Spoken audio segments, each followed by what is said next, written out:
First thing I have to ask you is, of course, COVID and coronavirus, how it affects your life and the band's plans. And have you thought maybe about rescheduling the date of premiere, or I think that you have cancelled some live shows like in Poland. Yeah, am I right? You're right about all those things. Yeah, I mean, the coronavirus is. I mean, it affects everyone. So you've just got to get on with life. With the music scene, it's kind of stopped the live music scene, as you know. There's probably going to be no festivals this year. Yeah. So we're having to. Well, the promoters are cancelling all the festivals. We had to cancel a show a few weeks ago in Mexico. Hmm. Um, yeah, and we don't know when we're going to be able to play live again. We're just, it's like a waiting game now. And we were asked if we wanted to postpone the record till later this year, but I don't see the point. We don't know when this is going to end, and it's probably even more important when people have nothing to do now, sat at home, that they have stuff to feed their brains. People need music and films and books and whatever. So absolutely. I mean, to listen to music, it's nice to have your own space and time to absorb the art, whatever art it is that you're listening, watching, reading. So yeah, of course, it's good in that respect. The only bad thing is the live scene. They can't then go and promote the record. Um, so that's the only downside. But yeah, I mean, as far as absorbing the material and taking it in and giving it time, it's probably even better to have it in this situation. All right.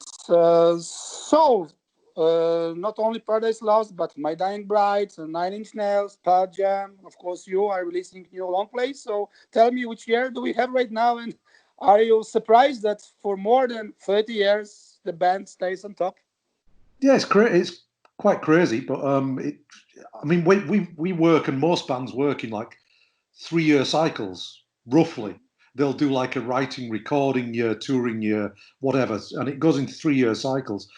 And before you know it, you've done 10 records, and and then it's like 30 years and stuff. So it's kind of strange that it's gone by so fast, but I guess in a way it keeps you young or juvenile, whichever way you want to look at it, because you don't grow up in a way. But yeah, no, it's nice. It's nice. I mean, I think it's good when bands do their own thing and don't try to attach to a scene too much, because I think if you do that, you kind of go down with the scene. Mhm. So I think that's maybe the only reason we've survived okay, because we never tried to be too much part of any one big thing. I think when bands have one big huge hit, it's harder for them to maintain a level. Yeah. As we know, everything in life comes back. So fashion, for example. So do you think that also gothic rock and gothic metal has its chance? So will we have maybe something like new wave of British gothic metal? Let's say. And I'm a huge fan of Sisters of Mercy. So I'd like to. Yeah, well, good luck with that, because they haven't released anything since 1990. Yeah. So yeah, me too. I mean, I love all that era. I mean, I grew up in that era. I used to go to all those goth clubs and stuff, and yeah, and it's been part of our sound on and off for years. I don't know. I don't know. I mean, there's no goth clubs in the UK anymore. Um, there are sort of in Germany to some degree, but no, it's just something that I reflect on. I kind of look back on um, with with love. With like just reminiscing. Whether it'll come back and have another resurgence, I don't know, but here's hoping. All right. So now we had new album Obsidian, and I've read in Wikipedia. Of course, I'm not that smart. That Obsidian was used to build the sculptures, but also to make arrowheads. So where is the coincidence? Where is the match between the title and the music? So Well, How would you explain? originally, myself and the singer Nick, we were talking about the word obsidian. We liked the word. We liked that it was black and sharp and shiny, this volcanic rock. But then when we did a little bit of research, we found that it was used a lot in pre-Christian pagan, folklore in Europe and Britain, and like the iconography and stuff like that. And then we thought that'd be a good idea for artwork, to kind of do artwork that was, very like this pagan iconography and idolatry. So that's where it ties in, really. If you see the artwork, I don't know if you've seen any of the artwork, but it ties in closely to that. On the cover there's the White Rose of York. Within the artwork there's ravens' heads and coffin nails and things like that, and it's all to do with that kind of thing. We don't believe in all that stuff, but it's very interesting, and that's how it ties into the title. All right, basing on press releases, of course, I've read that Fall from Grace is the first song you've written for Obsidian and is the closest in style to Medusa. So the question is, how far you went from Medusa to Obsidian? I think we went quite far. We went, like I say, we started off with Fall from Grace, and you need a stepping stone. We started off the writing Obsidian, and we knew we wanted it to be more diverse, more refined than Medusa, but we needed that stepping stone song, and that's what Fall from Grace is. After that song, then we went on and started to delve more into this gothic rock stuff, and more acoustic-y stuff and different textures on guitars and this post-punk stuff, and we just mixed it up. And each song at a time, as each song came along, we took it as it came to us. And when we finished writing the record, then it was our job and the producer's job to make it all sound cohesive as part of one record. So that was the difficult part, I think. All right, so Obsidian is also the second album recorded with the drummer, with Valtteri. Yeah. So you know each other better, of course. So do you think does it affect the album? How would you say about this this work with Valtteri, who is also cooperating with you with Strigoi? Yeah. Yeah, I mean, I think the only way it helps is that Valtteri's drumming. As a drummer, he's very good at lots of different styles of drumming. Like whatever, jazz, pop, rock, metal, whatever. So if I have an idea for a song and I want to do something that's really strange or different, like there's a song called "Ending Days" on the new record, where the first half of the song is almost a military snare type thing.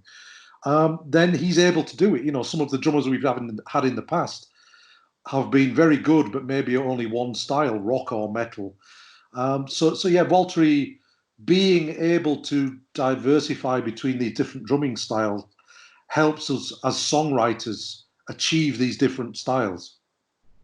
All right, so let's talk a little bit about also your side project, let's say, Strigoi, yes, and the long play Abandono of Fate. So why you decided to finish with Wall and Fire? And second thing, you play this band with Chris Casket from Extreme Noise Terror. So when you were a little bit younger, like me, for instance, were you a mad fan of Extreme Noise Terror or not? How do you say?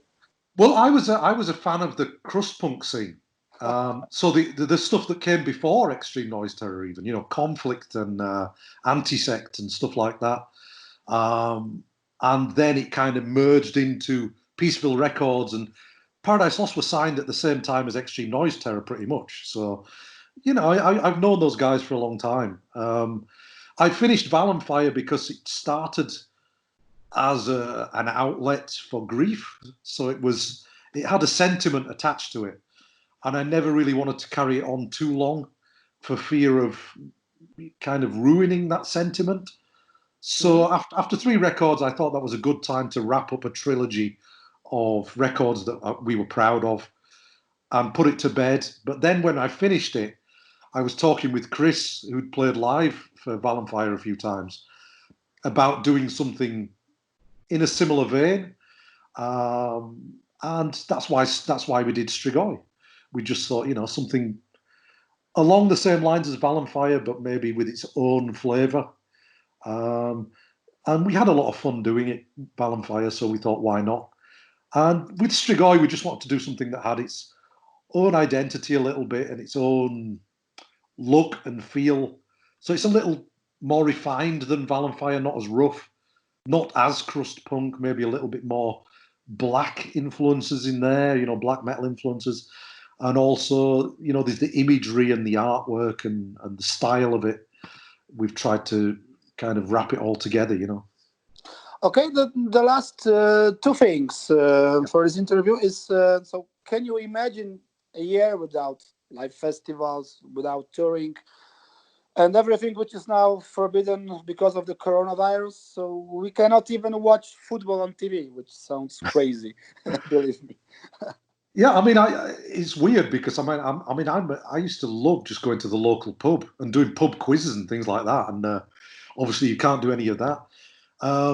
And my living and my life is been on the road for 30 years, you know. So this is the first time that I've had 2 months where I haven't done a show.